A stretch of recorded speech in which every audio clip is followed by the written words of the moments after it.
Nós já estamos de volta aqui com o Jornal do Continente e a partir de hoje nós vamos dar início então ao voto na Record News Sabatina 2018. Desde segunda-feira, você sabe, o Jornal do Continente está abrindo espaço aos candidatos ao governo do estado para que eles possam então expor as suas propostas a você, telespectador, aqui no nosso programa. Na segunda-feira, por exemplo, foi a vez do candidato Gelson Merizio, mas ele infelizmente não pôde comparecer. Assim também como aconteceu ontem, quando era a vez do candidato Mauro Mariani, mas ele também, infelizmente, não compareceu. Então, de acordo com o sorteio que foi realizado junto às coordenações de campanha e também à direção da emissora, o entrevistado de hoje é o comandante Carlos Moisés da Silva, do PSL, o Partido Social Liberal. Muito obrigado, candidato, pela sua participação aqui no nosso Jornal do Continente. Quero também aqui registrar a presença dos nossos apresentadores e jornalistas aqui da Record News e também do Notícias do Dia. Maria Odete Olsen, apresentadora do Educação e Cidadania da nossa Record News, e também o jornalista Fábio Gadotti, que é jornalista colunista do Jornal Notícias do Dia do Grupo RIC. Obrigado a todos e vamos começar então aqui a nossa sabatina com o candidato de hoje. Candidato, a primeira proposta nossa aqui, a gente começar a debater nessa sabatina é justamente sobre redução da máquina pública. Nós sabemos que o estado de Santa Catarina tem uma dificuldade muito grande para lidar com o seu tamanho. O que o senhor pensa, por exemplo, dessa máquina inchada que nós temos aqui do nosso estado e o que o senhor pretende fazer para tentar diminuir esse inchaço da máquina? Então, a gente tem observado em Santa Catarina que muitas funções foram criadas normalmente por grandes blocos partidários para acomodar pessoas na máquina pública. E eu penso que uma das primeiras ações é, de fato, por exemplo, as secretarias que eram secretarias regionais, hoje são agências regionais, na minha avaliação, elas perderam a função, elas estão em duplicidade muitas vezes em vários locais do Estado, elas têm um peso no orçamento público, o Estado diz que é 340, 350 milhões, algumas pessoas avaliam que é mais, que é próximo de 600 milhões, enfim, nós não temos esse número ainda exato. Quando a gente abre, então, a caixinha do Estado para saber o que tem dentro dele, é que a gente vai poder avaliar. Mas esse é um dos cortes que são necessários. Nós pensamos também na questão dos servidores que são comissionados, que são trazidos para o Estado para normalmente fazer funções que o servidor de carreira poderia muito bem fazer. Normalmente ele se adapta por 3, 4, 6 meses até ele começar a desempenhar bem a sua função. E o servidor de carreira conhece toda aquela atividade, sabe das mazelas do Estado, sabe das dificuldades, sabe aonde precisa ser mexido. Eu falo desta forma porque sou um coronel da reserva do Corpo de Bombeiros, não me apresentei aqui ainda, mas enfim, você começou com a pergunta e eu estou respondendo, né? Claro. E essa experiência nós trazemos da nossa vida de caserna na inter-relação com as demais agências do Estado. Saúde, segurança, interage com a saúde, com a educação, especialmente os bombeiros, e a gente percebe que nós já temos estruturas de Estado que funcionavam antes mesmo da criação dessas agências. Os servidores de carreira muitas vezes são contrariados por posições meramente políticas de pessoas que são trazidas à máquina pública e essa decisão muitas vezes não é a melhor para o bem público, não é a melhor para o cidadão. Então, uma das formas de enxugar o Estado, de fato, é fazer com que os próprios do Estado, o Estado tem muitos prédios alugados, muitos edifícios que, não só no Poder Executivo, mas no Legislativo também, isso existe e deve ser revisado, isso deve ser visto, porque nós estamos em tempos em que a gente precisa economizar para atuar nas principais funções do Estado, quais sejam a saúde, a segurança e a educação. Ok, Maria Odete Olsen, sua primeira pergunta então? Esse enxugamento da máquina do Estado, ele implicaria também em aumento do salário dos servidores? Melhorar o salário dos servidores? E especialmente dos professores, já vou entrando na área da educação, que é o segmento que eu mais trabalho, mas que estão ganhando muito mal atualmente, né? Exato, ótima pergunta, Odete. Na verdade, o que aconteceu com os professores, a gente acompanha, a minha esposa é uma educadora, trabalhou 25 anos a fio em sala de aula, tanto no poder público quanto na iniciativa privada, ela trabalhou em colégios públicos e privados, e a gente acompanha há muito tempo essa questão dos professores, e o que houve foi um achatamento por conta de ter que se pagar o teto salarial do professor, e praticamente o professor hoje não tem uma carreira bem definida em termos de níveis salariais, por conta de ter que se atender, então, o teto. É uma função primordial do Estado valorizar o professor, porque sem dinheiro não se faz saúde, nem segurança, nem educação. A gente tem que ser criativo é óbvio. Na minha carreira de bombeiro, a gente foi muito criativo, tinha que fazer mais com menos, né?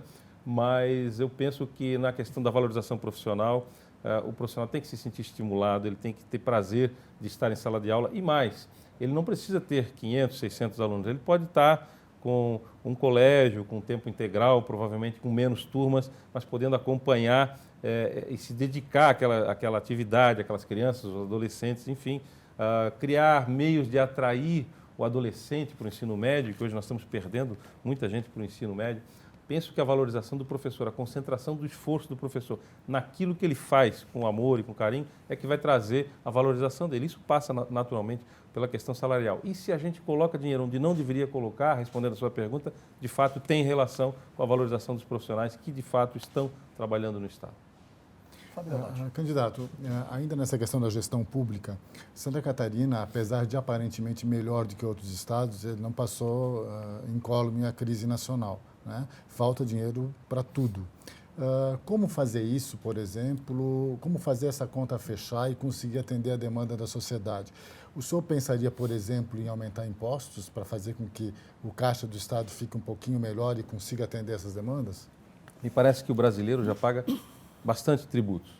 E aí, respondendo a sua pergunta, Fábio, nós temos um projeto para o Brasil. Com o Bolsonaro, nós temos um projeto para o Brasil. Não é só o Estado de Santa Catarina que vai resolver essas questões sozinho. Nós temos uma pirâmide invertida, nós temos 60% dos recursos que ficam na União, com o governo federal, e a gente não consegue controlar o que acontece no governo federal.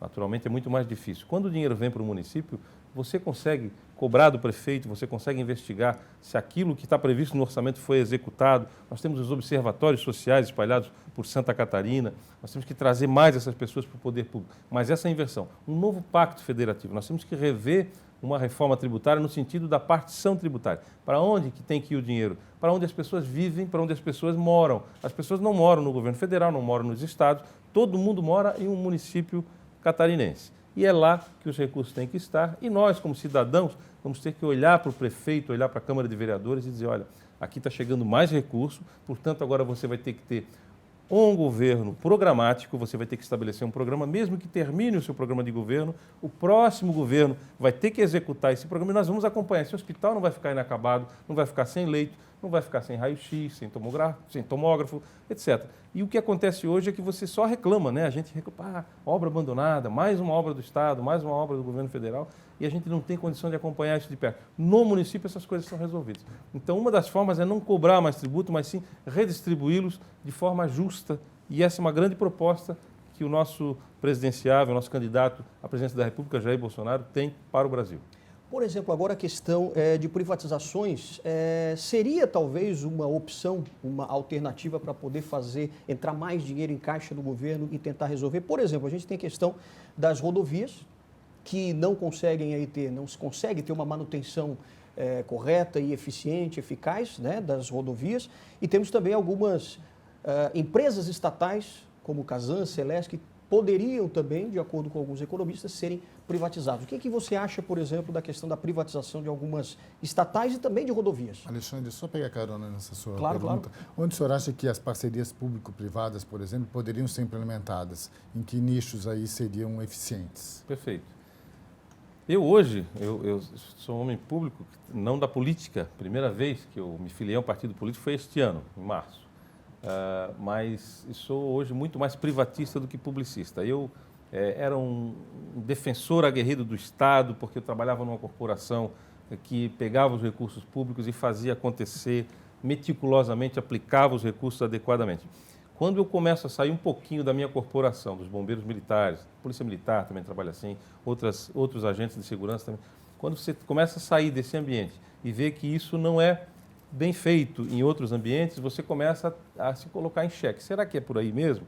Então, eu sou mais privatista hoje do que publicista. Já me disseram isso, não dá voto, dá mais voto quem é mais populista, diz que o Estado tem que entregar tudo para o cidadão.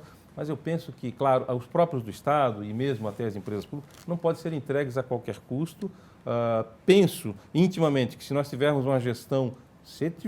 uma gestão correta, pouco importaria se fosse público e privado, ia funcionar de qualquer jeito, esse é meu pensamento, mas o que eu penso também é que o Estado tem sido derrotado ano após ano nessa tentativa de ser empresário, de ser agente financeiro, de atuar no mercado financeiro, de ser construtor, de ser pavimentador. O Estado sempre caminha com as pernas amarradas nessa área.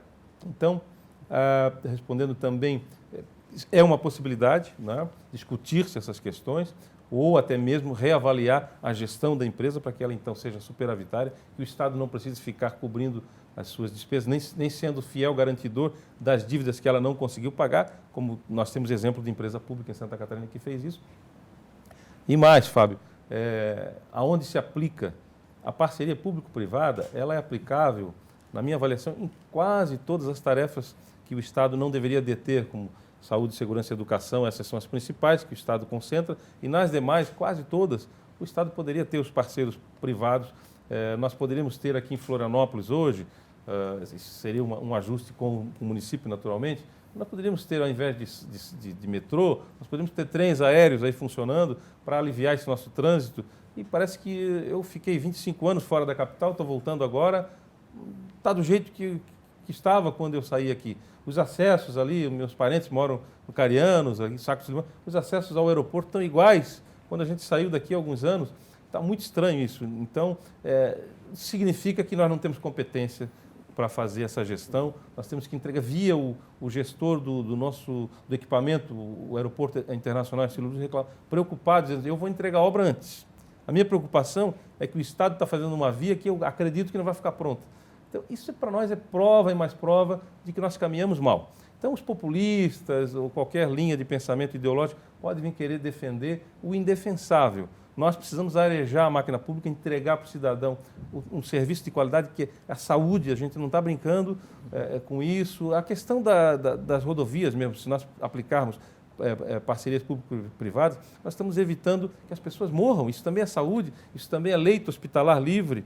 Né? Via esses dias alguém dizendo o seguinte: morreram 8 pessoas esta noite. Olha aí, o Avaí vai jogar com...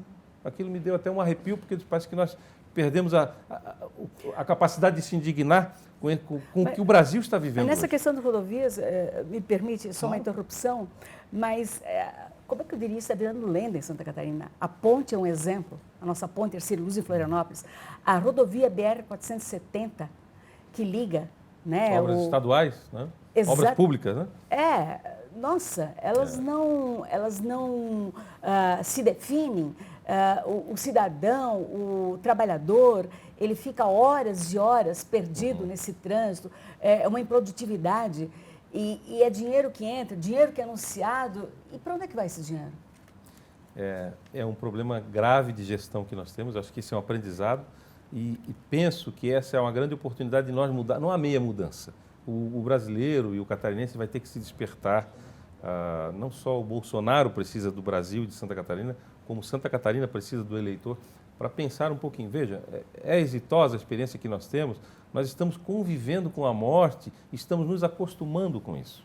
Isso é um problema muito grave. Morte nos hospitais, a morte intelectual, do afastamento da criança, do adolescente, da possibilidade do ensino, do aprendizado, a morte da violência interpessoal, que a segurança pública ela é boa em Santa Catarina, mas ela vai perdendo nos números com o passar dos anos. Mas eu queria lhe perguntar sobre a segurança. Qual é o seu projeto para melhorar a segurança pública em Santa Catarina? Exato. Para que efetivamente a gente, como cidadão, tenha essa segurança. Exemplo, em Florianópolis, olha, tem momentos que trafegar na beira-mar é medo. Nos morros, muitas pessoas não se aproximam. Existem escolas, existem segmentos da saúde, e todo mundo trabalha com medo. Né? Parece que o cidadão ele tem que ser atacado, morrer, alguma coisa para que a segurança se mobilize. Não existe uma segurança prévia. Qual a ideia que o senhor tem a respeito disso? Tudo está interligado. Na minha avaliação, não há algo solto.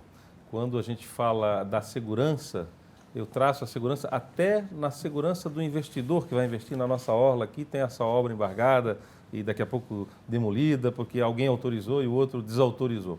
Essa segurança jurídica que nós não temos para caminhar, para viver, para investir, para fazer o Estado crescer. O Estado, digo, como receptivo turístico, como é o caso da nossa orla toda, da nossa costa catarinense, da nossa serra gaúcha, catarinense, assim como a gaúcha que se desenvolveu mais que a nossa serra é abandonada. Nós não temos essa segurança nem para investir. E aí nós estamos perdendo a segurança para viver também. O sujeito para empreender hoje, uma padariazinha, eu conheço padarias que são clientes de assaltantes. Ele disse, não, eu já tenho aqui um kit pronto, um celular mais baratinho, um dinheirinho separado, o dinheiro fica mais ali, esse aqui eu entrego.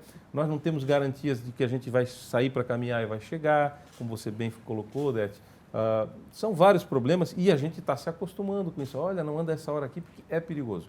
E a gente perdeu a capacidade de dizer, olha, Estado, você está sendo incompetente nessa área também, né?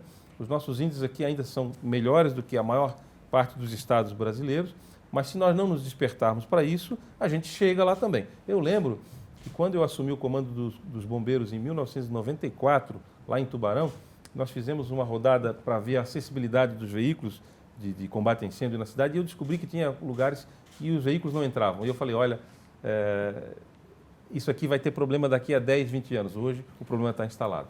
Agora, o senhor tem, por exemplo, algum... Perdão, Fábio, só ainda eu não nessa respondi linha... ao Dete, que ela disse qual é o plano, né? Então vai lá. Eu digo que é ok, tudo, ok. Eu ia tudo até interligado. isso. O plano é exatamente assim, enxuga o Estado, não se faz polícia sem dinheiro. Não se faz segurança pública sem dinheiro. Você tem que ter um policial bem treinado, mas um policial jovem, um policial com força física. Bem remunerado. Bem remunerado e que esteja presente, uma polícia de proximidade do cidadão. Não a polícia do smartphone, a polícia do 190, que é útil, mas é a polícia que está no bairro. E para isso você tem que ter contingente. Para isso você precisa botar o dinheiro do Estado onde ele deve estar. E quando você se desfizer de algum próprio do Estado, ou quando você fizer uma parceria público-privada, essa parceria ela tem que ser vantajosa para que o Estado diga, poxa, agora eu consigo respirar. Eu não estou mais gastando com asfalto e, pelo contrário, está entrando dinheiro daqui para mim. O privado que está querendo investir no Brasil, está querendo investir no nosso Estado, as empresas brasileiras aqui e catarinenses, estão esperando que o Estado lhes dê essa segurança e que isso viabilize o crescimento. Quando você viabiliza o crescimento, isso é tudo interligado. Você viabiliza o recolhimento de tributos, e com uma reforma tributária você vai ter isso mais no Estado, mais no município, e você vai caminhar melhor. Eu ia lhe perguntar agora, não sei se o Fábio ia já nessa linha também da questão da segurança, mas, por exemplo, a questão de presídios, penitenciárias, que muito se fala, né? É preciso construir mais ou tentar aparelhar melhor essas que já existem. O que o senhor acha, por exemplo, de privatização também de presídios? Qual é a sua opinião sobre isso? Eu penso que há o cidadão que está ali sob custódia do Estado, ele tem que ter a presença do Estado de alguma forma nesse movimento dele. Então, penso que, na essência, por exemplo, a questão do sistema prisional, no que diz respeito a agentes. O Estado pode, sim, estar presente. Agora, quando você fala em, entre aspas, hotelaria, né, como que se movimenta isso? Comida, refeição, dormitórios, celas, né? Um presídio funciona mais ou menos assim. Um hospital funciona parecido com um hotel, um presídio funciona parecido com um hotel. Ele não deve ser um hotel, né, para descanso, o preso tem que trabalhar. Mas, então, essa competência, muitas vezes, o Estado não tem. Então, aí entra a parceria público-privada. Tem gente que sabe fazer isso muito melhor do que nós, sabe fazer, vai ganhar dinheiro, nós não podemos demonizar o empresário porque ele vai ganhar dinheiro, porque ele também vai recolher tributo em cima desse valor que ele recebe. O preso fica melhor assistido, mais seguro, o agente prisional fica mais seguro, as novas unidades prisionais já demonstram isso claramente. Quando você pega um sistema prisional antigo, como nós temos aqui na Agronômica, e você vai para um Chapecó, ou Itajaí, ou Joinville, que você vê uma unidade nova, você vê que o agente tem segurança para transitar na unidade prisional, ele consegue encaminhar o preso para o médico, para o dentista, para a área de sol, ou para a área de atividade que os presos, uma parte, não é a maioria, mas uma parte trabalha. Penso que isso está incipiente, ainda poderia melhorar muito. Então, penso que a construção de novas unidades que contemplem tudo isso no mesmo sistema, que o juiz não precisa estar ali, ele pode ouvir o preso à distância, como nós estamos hoje fazendo aqui. Hoje é tudo gravado, as audiências são gravadas, você não precisa remover o preso dali, retirar de grandes centros, como é o caso aqui da Trindade, né? Uma área tão nobre ali e um sistema tão arcaico, tão velho e superlotado. Tem muita coisa para fazer nessa área e o privado, ele é sempre bem-vindo. Não há como afastar isso mais, nós temos que despertar para essa parceria.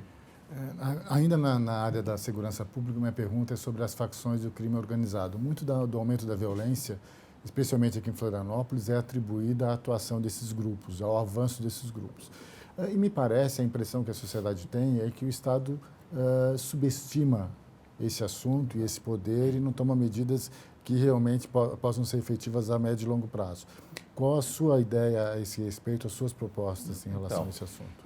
O que a gente observa, Fábio, é que esse é um projeto que tem que ser um projeto nacional. O crime organizado está intimamente ligado também com o narcotráfico. É como se gerisse uma empresa. E nós precisamos olhar as nossas fronteiras, as nossas divisas, naturalmente, não é?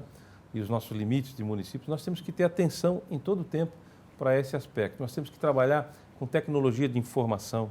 Hoje nós temos até um projeto, me parece que aqui em Florianópolis, o sujeito vai, talvez uma smart cidade, alguma coisa assim, uma cidade inteligente, esperta, que consiga detectar o teu rosto quando você passa na calçada, quando o seu carro entra na nossa ponte de acesso aqui à ilha, você sabe que alguém entrou ali com um carro furtado, com mandado de busca ou de apreensão sobre aquele veículo, ou com mandado de prisão sobre o eventual condutor.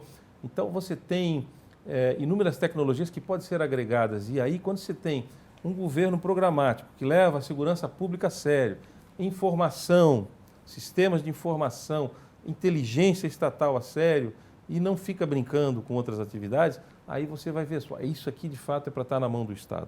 E aí você consegue ajudar a combater isso daí. E mais, o sistema prisional, quando ele é bem feito, essa coisa de que o preso tem que estar lá e tem que se ferrar, coisas do gênero que a gente escuta por aí afora.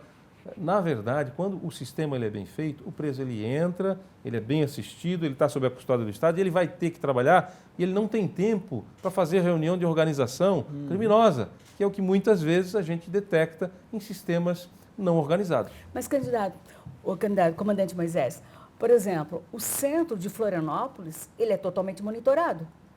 A polícia tem um sistema, nossa polícia tem um sistema fantástico. Não é? Então, sabe-se o que está acontecendo. O problema é a falta de um policiamento mais ostensivo. Porque a impressão que a gente tem como cidadão é que, primeiro, o fato tem que acontecer, você tem que ser assaltado, talvez levar uma bala perdida, para daí, então, aparecer a polícia. Exato. A polícia, como eu torno a dizer, não se faz segurança sem recursos. A presença da polícia, essa ideia da polícia de proximidade, tem tudo a ver com contingente policial, com efetivo policial. E a gente brinca na corporação, os colegas da polícia, que parece que o efetivo desaparece. Você tem aqui um pelotão, um batalhão, você espalha numa festa, cadê o pessoal, né?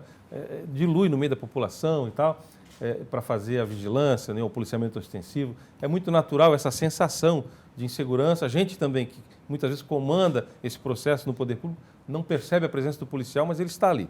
Agora, além disso, as nossas polícias e as demais agências de segurança pública, como os bombeiros, o sistema prisional, a própria IGP, a Polícia Civil e a Polícia Militar, elas têm defasagem de contingente, sim. E aí é que mora a questão. Quando você tem atenções na segurança pública para a recomposição de efetivos, nós temos o efetivo previsto da Polícia Militar, que é mais de 20 mil, eu acho que nós temos um terço, tem cerca de 10 mil homens hoje trabalhando. No bombeiro é metade também, um efetivo de quase 5 mil homens, tem 2 mil.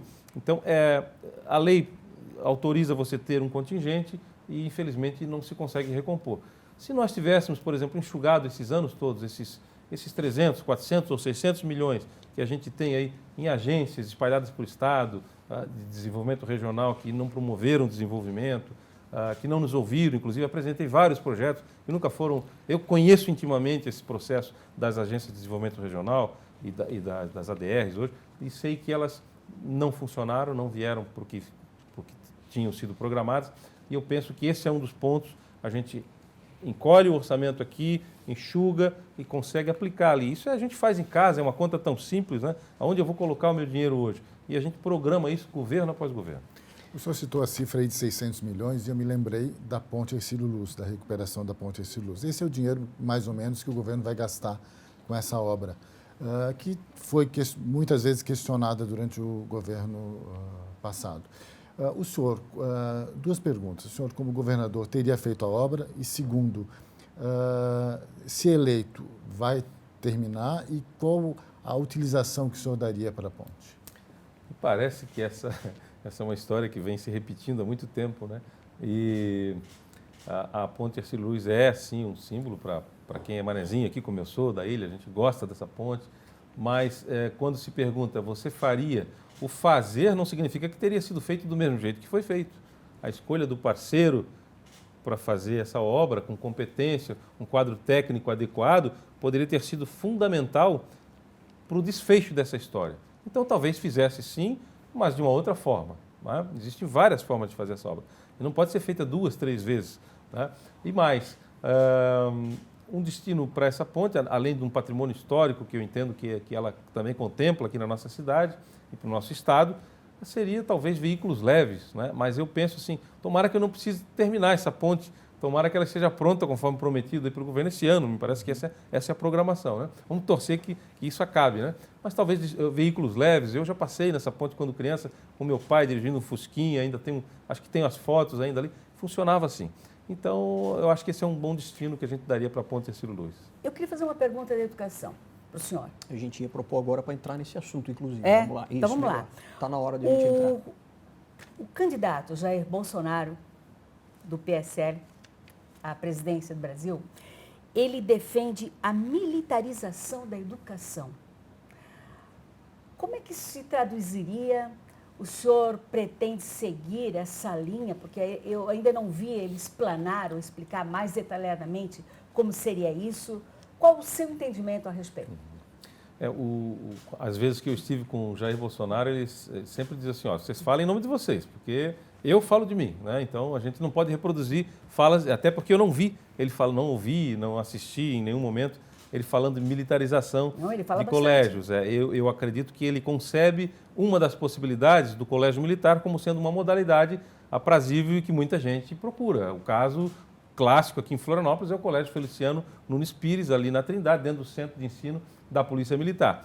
Aquele ali é um colégio modelo, né? Um colégio militar, funciona com funcionários, mas também tem funcionários civis, que vêm os professores, funciona como qualquer colégio, mas aplicando ali como se fosse quase que um escotismo que a gente vê e gosta tanto, uma disciplina, uma hierarquia que as crianças vão aderindo e tem um resultado muito bom nos vestibulares e em muitos concursos. A gente tem acompanhado, Brasil afora, os colégios militares têm apresentado um bom resultado. Sim, mas nesse não aspecto, é uma modalidade para ser geral, na minha avaliação. Eu conheço o Colégio Feliciano, realmente eles fazem um trabalho exemplar, mas é como um colégio particular, não é?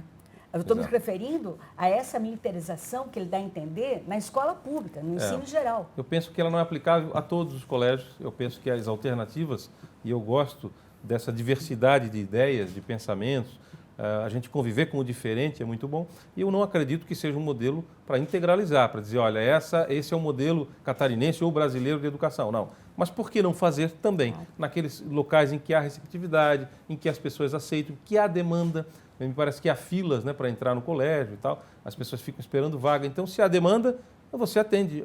Penso que o poder público ele tem que ser um facilitador. Eu tenho demanda nessa área, então vou fazer mais um. Olha, está esvaziando o colégio, vamos continuar com a nossa educação tradicional, que penso tem que ser integral. Você falava na questão da educação, eu acho que seria um grande avanço fazermos a educação em tempo integral. Candidato, temos só mais tempo para mais uma perguntinha para depois as suas considerações finais. Ainda só falando da questão da educação, existe mais ou menos cerca aí de 1.000 escolas. O que fazer, por exemplo, com essas 1.000 escolas e a estrutura também de professores para manter tudo isso funcionando, tendo em vista que o número de alunos que entram, por exemplo, no ensino médio está cada vez mais diminuindo, até porque a população acaba diminuindo também pela questão desse controle também de natalidade que até as próprias famílias se impõem, né, de ter cada vez menos filhos. Como o governo pode integrar tudo isso e tentar ficar ainda com todas essas escolas?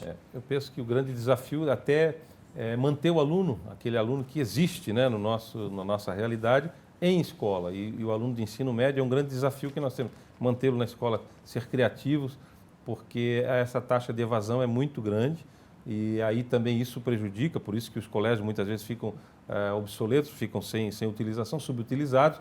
Nós vimos aí governos fechando colégios, juntando turmas num colégio só, isso tem acontecido, talvez pela falta de atrativo. Também fecha com o que você falou, da diminuição do número de pessoas nessa faixa etária que demandariam as escolas. Então, isso tem que ser tratado, como mais um próprio do Estado, deixou de ter utilidade, você vai dar utilidade para ele para outra área, ou vai mesmo que se desfazer dele para agregar valor a todas as outras propostas do Estado. Mas a educação tem que ser levada muito a sério, é necessário sempre um diagnóstico transversal para a gente saber o que está acontecendo, por que o colégio está vazio. Candidato Carlos Moisés, então, da Silva, do PSL, suas últimas considerações finais, 1 minutinho. Bem, eu sou o comandante Moisés, sou coronel da reserva do Corpo de Bombeiros, militar aqui de Santa Catarina, atuei muito tempo no sul do estado, sou bacharel em Direito, mestre em Direito, sou advogado inscrito na Ordem dos Advogados do Brasil, inscrevi o ano passado, estou candidato ao governo do estado de Santa Catarina com Jair Bolsonaro, meu candidato à presidência da República pelo PSL, número 17. Aqui no estado de Santa Catarina, eu e a Daniela Rainer, uma mulher de Chapecó, uma batalhadora, uma advogada, uma ruralista, uma mulher que trabalha também no campo, é nossa candidata a vice-governadora. Nós estamos pedindo o voto e rogando ao cidadão que ele se ilumine. Também o nosso único senador, Lucas Meraldino, 177, o único senador do Bolsonaro em Santa Catarina, e que a gente tenha, então, muita luz nessa eleição de 7 de outubro. Eu agradeço a atenção de todos. Maravilha. Candidato Carlos Moisés, muito obrigado pela sua participação do PSL aqui com a gente. Agradecendo também Maria Odete Olsen, apresentadora aqui do nosso Educação e Cidadania, da Record News, e também Fábio Gadotti, nosso colunista aqui do Jornal Notícias do Dia. Obrigado mesmo a todos vocês. Amanhã a gente volta aqui ao vivo a partir das 10 horas da noite no nosso Jornal do Continente e com mais uma sabatina aqui na Record News. Ótima noite para você e até amanhã.